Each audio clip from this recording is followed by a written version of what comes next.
Hi hello everyone, welcome back to my channel. ఈరోజైతే ఒక outfit from scratch గురించి చెప్దాం అనుకుంటున్నా. సో నేను ఇదైతే స్టిచ్ చేయించి ఒక 4-5 months అయింది. బట్ నేను ఇప్పుడు దాకా స్టైల్ చేయలేదు. కొన్ని రీజన్స్ వల్ల కొత్త డ్రెస్సెస్ వేసుకోకూడదు అన్నారు. సో ఇప్పటి వరకు అయితే నేను స్టైల్ అయితే చేయలేదు. సో ఇప్పుడైతే శివరాత్రి. సో ఈరోజు నేనైతే మంచిగా ఆ కొత్త డ్రెస్ వేసుకుందాం అనుకున్నా. సో ఫస్ట్ మీకైతే చూపిస్తాను. నేను ఇదైతే ఫ్యాబ్రిక్ తీసుకొని కంప్లీట్గా అవుట్ఫిట్ స్క్రాచ్ నిండా ప్రిపేర్ చేయించాము. దీనికైతే నేను ఫ్యాబ్రిక్ మాంగళ్య మ్యాచింగ్స్ అని వైజాగ్లో తీసుకున్నా. సో నాకు అప్రాక్సిమేట్లీ ఒక 4000 పడింది, స్టిచ్చింగ్ అన్నీ కలిపి, మెటీరియల్ అండ్ స్టిచ్చింగ్ కూడా. సో దీనికైతే నేను మంచిగా స్టార్ నెక్ పెట్టించాను.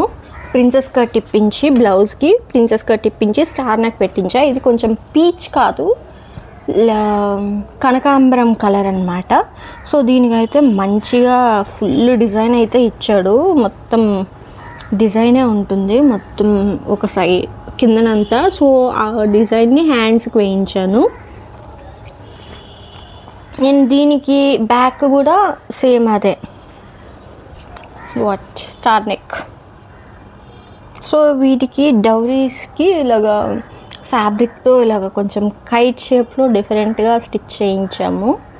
దీనికి ఇలాగ ఒక లేస్ వేయించి నెక్స్ట్ ఈ ఫ్యాబ్రిక్తో ఇలాగ అయితే స్టిచ్ చేయించాము. అండ్ కిందన ఇలాగ క్యూట్గా కాంట్రాస్ట్ కలర్, డార్క్ కలర్ పెట్టాము. సో క్యూట్గా వచ్చాయన్నమాట ఇవి.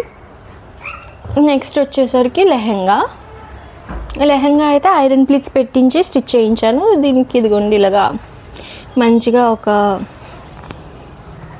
ఐరన్ ప్లీట్స్ మంచిగా పెట్టించి, ఫుల్ లెంత్లో ఐరన్ ప్లీట్స్ పెట్టించి లోపల క్రేప్ లైనింగ్ వేయించి అయితే స్టిచ్ చేయించాను. ఇది కూడా ఆల్ ఓవర్ డిజైన్ ఉంటుంది. దీనికి నేను డౌరీస్ ఏం చేశానంటే మంచి క్వాలిటీ ఉన్నవి అండ్ కొంచెం కాస్టే, బట్ ఓకే, మనం మంచిగా కనిపించాలనుకున్నప్పుడు కొంచెం కాస్ట్ పడతాయి. సో మంచిగా ఇవన్నీ పెంచుకున్నాను అనమాట. నెక్స్ట్ అయితే నేను ఓని కూడా అక్కడే తీసుకున్నా, మాంగళ్య మ్యాచింగ్స్లోనే. సో ఇదనమాట ఓని. And this is lavender colour, ఎందుకంటే ఇందులో అక్కడక్కడ లావెండర్ కలర్ బాగా ఎలివేట్ అయిందనమాట. సో దానికి కాంట్రాస్ట్గా ఉంటుందని చెప్పేసి ఇదైతే తీసుకున్నా. ఇది కూడా చాలా బాగుంది, ప్రీమియంగా ఉంది. దీనికి కూడా all over border and next కొంచెం బుట్టాస్ అవన్నీ వచ్చాయన్నమాట. సో దీని అవుట్పుట్ అయితే నెక్స్ట్ పార్ట్లో పోస్ట్ చేస్తా. ఆల్మోస్ట్ టైం అయిపోయింది. సో నేనైతే నెక్స్ట్ పార్ట్లో ఈ అవుట్ఫిట్ ఎలా టర్న్ అవుట్ అయిందన్నది మీకు చూపిస్తాను. Thank you, bye.